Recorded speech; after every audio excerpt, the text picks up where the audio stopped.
제작비가 400억 원이나 들었고 넷플릭스와의 방영권 계약 체결로 전 세계 190여 개국에서 동시 방송하게 된다는 것에 놀라운 소식을 전해주었던 드라마가 있었습니다. 그 이전의 히트작에 비하면 대중성이나 달달한 로맨스는 없지만 그 규모 면에서나 의미 면에서나 의미 있는 드라마였는데 바로 오늘 설교의 제목과 같은 미스터 선샤인이었습니다. 뜨겁고 의로운 이름, 의병, 역사는 기록하지 않았으나 우리는 기억해야 할 무명의 의병을 노비로, 백정으로, 아녀자로, 유생으로, 천민으로 살아가던 그들이 원한 단 하나는 돈도 이름도 명예도 아닌 제 나라 조선의 주권이었다. 이렇게 드라마는 시작했습니다. 미스터 선샤인은 흔들리고 부서지면서도 엄중한 사명을 통해 뚜벅뚜벅 나아가는 이름 없는 영웅들의 유쾌하고 애달프고 통쾌하고 묵직했던 항일 투쟁사입니다. 미스터 선샤인은 무슨 뜻이겠습니까? 미국 의회 수석 이코노미스트인 브라이언 웨스버리가 2009년 말 처음 사용한 단어인데 한국을 세계 경제의 밝은 미래를 가져다 줄 수 있는 국가다라는 의미로 사용했습니다. 한국 경제가 돋보인 측면도 있지만 신흥국 가운데 첫 G20 정상회의 의장국으로 그만큼 기대를 모은다는 의미에서 써서 그걸로 인해 드라마 제목이 된 듯합니다. 동방에 타오르는 등불이라고 말했던 타고르의 말처럼 아마 한국은 그 외국인들의 눈에는 미래가 유망한 그런 떠오르는 태양이 아닐까 하는 것입니다. 성경에는 특별히 요한복음에는 빛과 어둠이라는 대조가 많이 나옵니다. 빛은 예수 그리스도 진리 복음을 상징하고 어두움은 세속과 죄와 마귀의 권세를 상징하는 그런 대조로 요한복음에는 빛과 어두움이라는 것으로 많이 쓰이죠. 단지 기독교나 혹은 성경에만 그런 것이 아니라 세계 여러 나라의 그런 개념에도 그런 게 있죠. 예를 들면은 유대교와도 연관이 깊은 조로아스터 교회도 그와 같은 것들이 있고요. 또 그리스의 헤시오드는 신통기라는 책을 통해서 세상의 창조에 관한 이야기를 할 때 태초에는 혼돈, 즉 카오스밖에 없었으나 우주가 점차 지나면서 대지와 지옥 그리고 사람이 생겼다 이렇게 얘기하기도 하고요.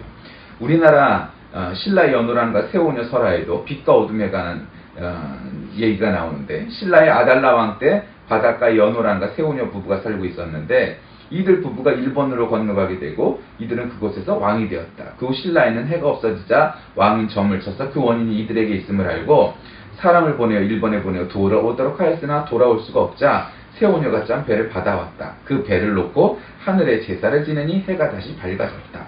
뭐 이런 얘기가 있죠. 자, 성경은 하나님과 그리스도를 그리고 성령님을 빛으로 표현하고 있죠. 하나님의 영광의 상징이기도 하고 그 말씀도 사람들에게 빛이 되는 것으로 해석합니다. 그 외에 하나님이 사람에게 베푸시는 위로와 지혜도 그러했죠. 자, 오늘 본문에서 예수님이 바리새인들과 맞닥뜨립니다. 그러면서 뭐라고 말씀하셨냐면 나는 세상의 빛이니 나를 따르는 자는 어둠에 다니지 아니하고 생명의 빛을 받으리라 말씀하시죠. 여러분, 바리새인들은 그 당시 기득권자들을 말합니다. 그들은 정치적으로, 종교적으로, 경제적으로, 문화적으로 모든 세상적인 권력을 가지고 있었던 사람들이기 때문에 이들은 예수님의 등장이 우리의 새로운 메시아가 등장했다 여기지 아니하고, 그래서 지금도 유대교는 예수 그리스도를 메시아로 보지 않는 까닭이 바로 그거죠. 기득권자들은 하나님이 보내시고 하나님이 오셨는데도 하나님을 믿질 않은, 하나님을 본 사람들, 그리고 하나님의 능력을 직접 육안으로 본 사람들이에요. 그런데도 믿지 않는 거예요. 그러니 여러분, 그에 비하면 오늘날 우리는 얼마나 어려움이 있습니까? 그러니까 하나님도 그거를 인정해 주셔야 돼요. 아니, 예수님을 직접 보고도 성경을 그렇게 유식하게 잘하는 바리새인들조차 하나님을 인정하지 않았는데 지금은 하나님의 하자도 모르는 그런 영적으로 무식한 자들이 얼마나 많습니까? 그러니까 사실은 유대인들 빼놓고는 모든 사람들이 하나님에 대해서 무식할 수밖에 없어요. 그냥 일반적으로 하느님, 신 이런 걸로 알고 있었는데 인격적인 하나님이 그것도 우리에게 오셨고 우리를 구원하신다는 이런 얘기를 들으면 그건 납득이 안 되고 이해가 안 되는 얘기일 수밖에 없어요. 그러니까 지가 아무리 공부를 해도 하나님의 믿어질 리가 없는 거죠. 그러니까 아무리 노력을 해도 안 돼요. 그 사람들이 얼마나 불쌍함이 있어요. 그리고 우리가 전도할 때도 그것이 쉽지 않아요.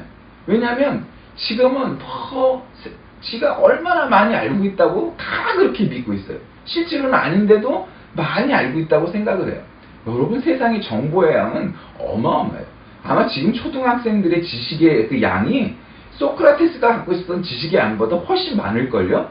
그러나 그 지식의 양이 많다고 해서 그 초등학생의 지식이 소크라테스의 지식 혹은 지혜 혹은 세상을 바라다보는 그 관점, 이러한 것과 비교할 수는 절대로 없는 거예요. 단순히 지식의 양이. 그러니까 오늘날 우리가 그런 사람들이 빛이 있어도 빛을 볼 수 있는 영적인 눈이 우리에게 없는 거예요. 바리새인들과 서기관들이 예수를 해치려고 가늠한 여인에 대해서 데리고 오고 그 처리 문제를 예수께 제시할 때 예수님이 지혜로운 대답으로 그들의 계획이 수포로 들어가는 일이 있었죠. 여러분, 가늠한 여인의 문제는 어떤 걸 상징합니까? 이전에도 몇 번 설교를 했지만, 이거는 이 중동 지방의 그런 관습, 특히 유대인들의 그런 토라에 의하면, 가늠하다 현장에서 붙잡힌 사람, 그 중에서도 여인은 돌에 맞아 죽는 것이 명백한 일인 것이 그 당시의 율법이었어요. 그러니 이 여인을 데리고 왔을 때 바리새인들의 목적은 딱 한 가지였어요. 그래? 그럼 네가 구약 전통인 모세의 율법을 지키는지, 아니면 네가 그렇게 사랑, 치유 이런 거 얘기했는데 저 여인을 살릴지, 네가 얼마나 모세보다 큰 자인지 엘리야보다 큰 자인지 두고 보자. 죽이면 너는 자비와 사랑이 없는 하나님의 아들이라고 말하는데 하나님의 아들이 아닌 게 된 거고, 또 죽이지 않으면 모세의 전통과 율법을 어기는 반율법주의자, 반민족주의자가 되니까 시험하려고 데리고 왔죠. 그때 예수님은 어떻게 답하십니까? 먼저 죄 있는 자가 돌로 들어 쳐라 말씀하시죠. 그러니까 질문으로 대답했으나 결국 그 질문은 대답이었죠. 너희들이 도대체 저 여인을 정죄할 권한이 있느냐? 너희들은 그럴 만한 인격이 있느냐? 너희들은 그럴 만한 믿음이 있느냐? 너희는 그럴 만한 수준의 사람이 되느냐? 너희는 그럴 만한 품격을 가진 자들이냐? 라고 했을 때 바리새인이나 바리새인의 할아버지 되는 사람도 그러할 자격이 아무도 없었다는 것이죠. 모세의 율법은 중요하나 모세의 율법이 사람을 가두고 억누른다면 그 모세의 율법이 도대체 무슨 의미가 있겠느냐? 이 여인의 죄는 잘못한 것이 맞지만 그 죄로 인하여 저 여자의 생명을 빼앗을 일은 없는 것이다 라고 말을 하는 것이고, 너희들도 이 죄인인 여인과 별 다를 바가 없는 죄인인데 지가 지한테 뭐라고 돌을 던지며 죄를 정죄하고 저 여인을 죽일 수 있는 권한이 너희에게 있겠느냐 라고 말씀하시는 거죠. 그리고 나서 예수님께서는 자신을 생명의 빛이라고 소개하십니다. 예수님이 가신 곳곳마다 복음의 빛이 들어갑니다. 그런데 문제는 모든 사람이 예수님을 보고 빛이 우리에게 도래했구나, 메시아가 오셨구나, 하나님의 아들이 우리에게 오셨구나 깨닫질 못해요. 그 지금도 마찬가지죠. 여러분, 지금 우리나라는 누구에게나 자유가 있어요. 어떤 면에서는 어떤 사람들은 자유가 심하다, 그래서 인터넷 댓글에도 말 같지도 않은 말, 꼴 같지도 않은 꼴들을 보여가면서 폭력과 뭐가 난무하는 그런 시대가 되었어요. 그러나 인간의 자유는 중요하죠. 그러나 그것이 성숙되지 못하였기 때문에 그런 일들이 많이 있어요. 이 당시에도 마찬가지예요. 예수님을 만나서 죽은 자를 살려내고 아무도 생각지도 못했던 이 평생 동안 장애인이었던 사람을 일으켜 세우고 눈먼 사람을 뜨게 하고 5,000명을 먹이고 이러한 일들을 부지기수로 바라다 보아도 결국 믿지 않을 놈은 안 믿더라. 안 믿어요. 왜? 못 믿는 게 아니고 안 믿기로 작정했기 때문에 그래요. 그 마음에 마귀가 있기 때문에, 그 마음에 사탄이 있기 때문에 그래요. 이거는 뭐라 해도 안 믿어요. 한 가지 믿을 방법은 있는데, 지가 죽다가 하나님의 음성을 듣고 살아나면 그러면 믿을 것 같죠? 천만에요. 보통 사람 믿죠. 그런데 아주 마귀 중에 상마귀는 그래도 안 믿어요. 왜? 존심이 있어서. 지는 존심이 없는데 존심이 있다고 여겨요. 내가 이렇게 부자인데, 내가 이렇게 많이 배웠는데, 내가 이런 권력자인데 이러죠. 여러분 잘 아는 이어령 교수 있잖아요. 한국의 석학이라는 아주 통찰력이 있는 사람이죠. 아주 세상 자기보다 잘난 사람이 없던 학자였죠. 평생 동안 예수를 그냥 미워하기를 아주 그냥 앞장서서 그냥 말은 또 얼마나 잘해요. 국문학자였으니까. 국어 전공이잖아요. 그러니까 말을 잘하면서 논리는 다 내리대고 철학적인 배경도 있어요 나름. 그러면서 저기 하니까 아주 예수를 그냥 아주 교회와 복음을 아주 목사라면 일을 갈던 그런 사람이었어요. 아주 마귀 중에 생마귀였어요. 그 사람이 나이 다 먹고 하나님께 돌아오게 되죠. 왜 돌아오게 되죠? 그 딸이 가장 자신의 아픈 딸이 하나님을 믿고, 그 변호사였는데 김연아 변호사가 나중에 목사도 되죠. 그런데 그 사람이 죽을 병에 걸립니다. 앞이 막 안 보이게 됩니다. 막 이혼하고 애들도 손주도 잘못되고 자기 딸도 죽게 생기니까 그때서야 후회하고 회개하고 엎드려 돌아오게 되죠. 그럼 빛을 봐도 빛이 안 보입니다. 왜요? 빛을 볼 눈이 없기 때문이죠. 그래서 예수님은 오늘 사람들에게 나는 세상의 빛이다 직접 말씀을 하세요. 근데 사람들은 세상의 빛을 알아다 보나요?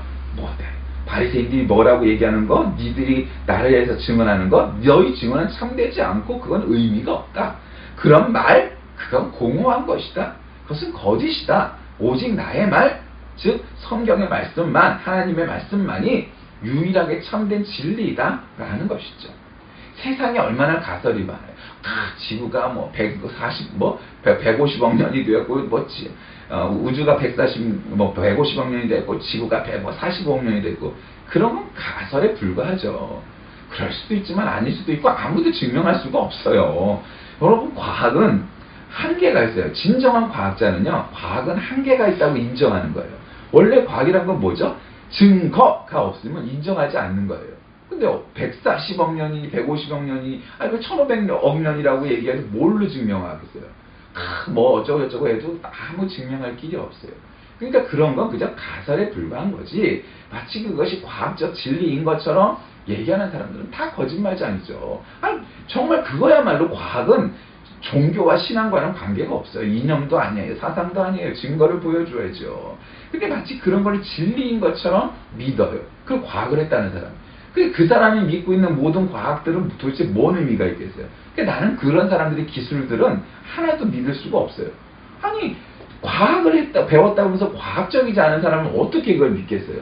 종교는 둘째치고 과학도 제대로 모르는 사람이. 그러니까 예수님은 과학이니 철학이니 권력이니 이런 것을 뛰어넘은 초월적인 분이시죠. 왜? 하나님이시니까요.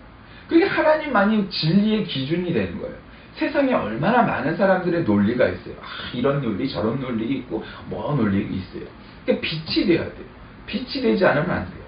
여러분 이름 없는 전도자, 무명의 전도자라는 혹시 유튜브에서 하다 보면 한번 보세요. 거기 보면은 어떤 사람이 나오는데 이런 얘기가 나오죠.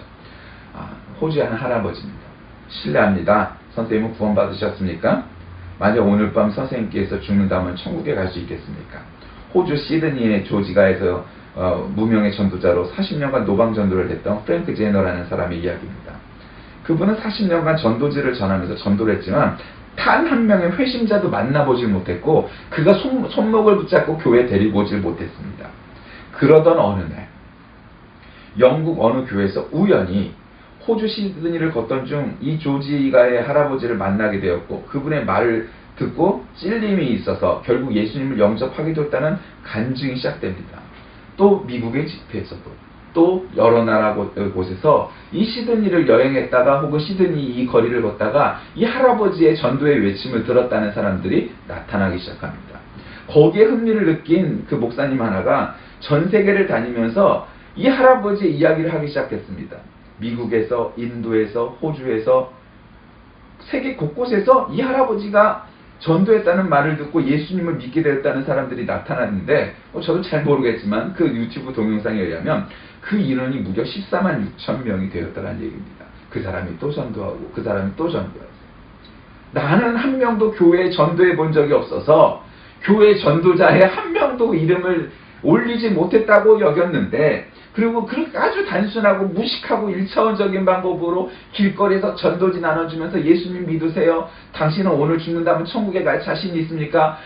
아무런 세련된 기술도 없는 그 투박한 복음의 말씀에 한 명도 나는 전도를 못한 무능한 전도자라고 여겼는데, 세월이 지나고 보니 14만 6천 명이 넘는 사람들이 나의 전도로 시작하여서 예수를 믿게 되었다고 말하는 겁니다. 이 프랭크 제너가 전한 복음의 메시지를 듣고 예수를 믿기로 결심한 사람들의 숫자가 그런 겁니다.